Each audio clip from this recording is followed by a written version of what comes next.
This video This video is about me with me, and the people we both who love me. love me. Hunter was just a few hours old when we learned that he had Down syndrome.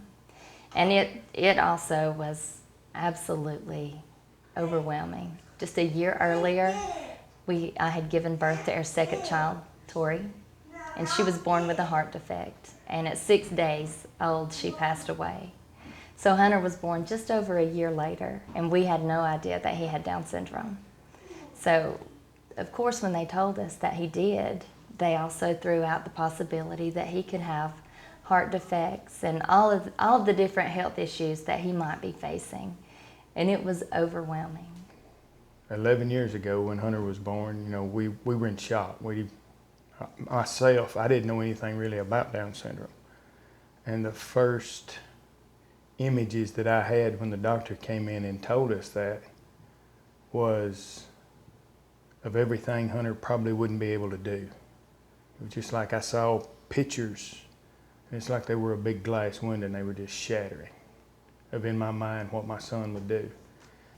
And at that point, even though I felt a lot of anger towards God, I still just had to say, you've given him to us for a reason, and I beg you, please don't take him away. I think a lot of it was like the pictures I was talking about, seeing him playing sports, seeing him hunting with me, fishing with me, and all of it just shattering. It just really pulled me down to nothing. When our daughter before Hunter was born, the one that passed away, as soon as the doctors came in and told us something was wrong with her heart, Michelle went into shutdown mode, and I was gathering in every little detail that they were telling us. With Hunter, I went into shutdown mode, and Michelle went together in every little detail, that she could get every bit of information. And it just really kind of amazed me at the difference in the way we reacted to that. I guess it was her daughter and my son, When we learned that Hunter had Down syndrome, at first I didn't want to recognize it.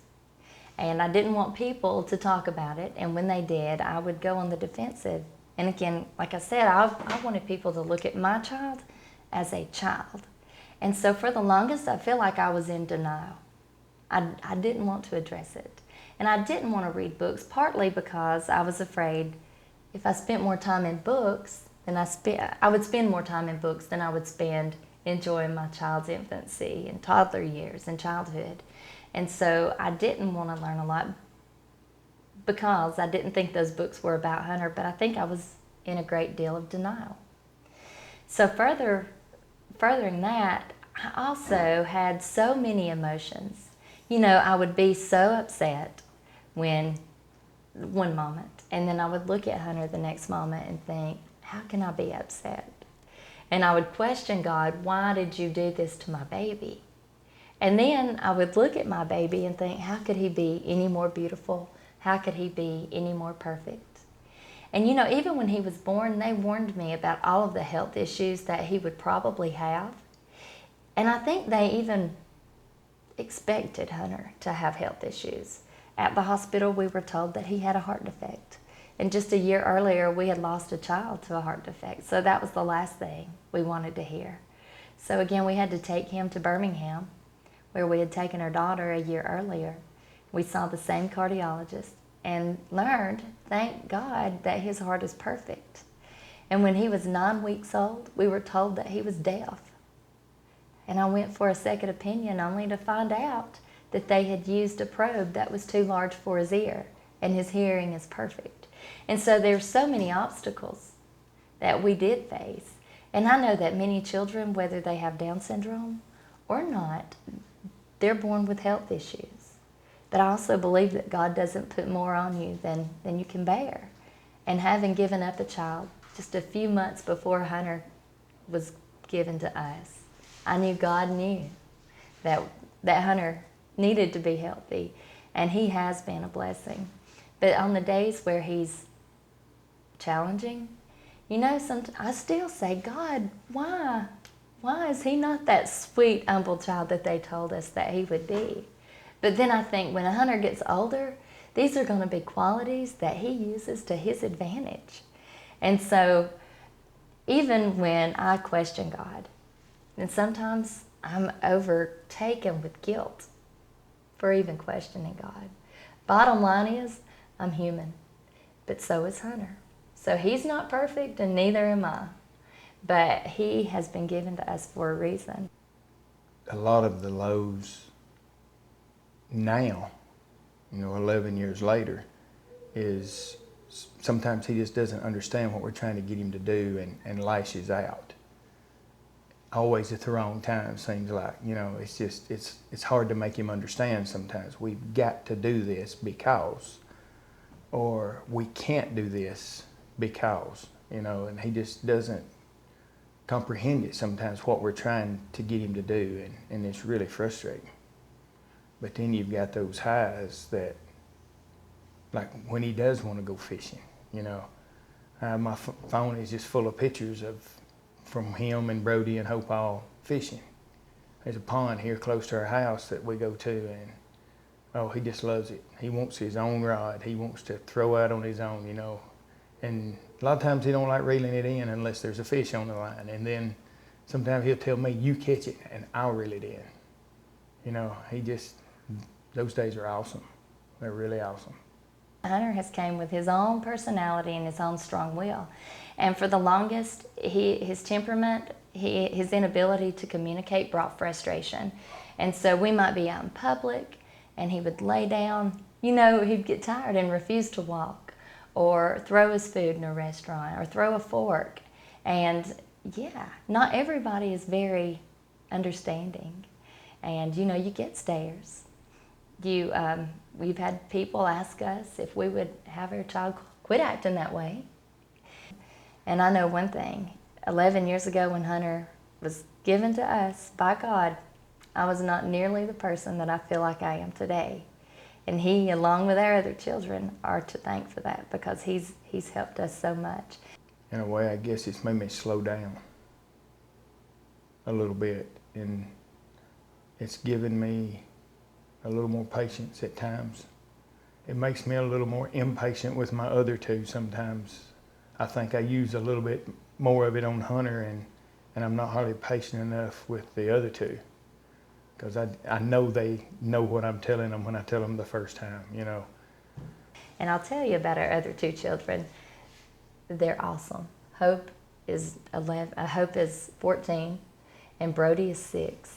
And because they have a brother with special needs, I feel like that he's developed a dimension in them they would have never had otherwise. And they're so compassionate.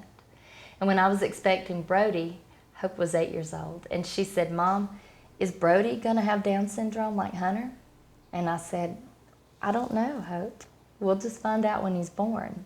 And she said, well, I've been thinking, and it'll be quite all right if he does have Down syndrome. Because people with Down syndrome are like prize eggs at Easter. Not everybody's lucky enough to get one. And so that's exactly the way that we feel about Down syndrome. And when we see people out, and when we're out and about and we see somebody with Down syndrome, one of us in the family will automatically say, prize egg. Because we know that people with Down syndrome are gifts from God. And our family was just lucky enough to get that gift. I'm Hope Norwood, and I'm Hunter's sister.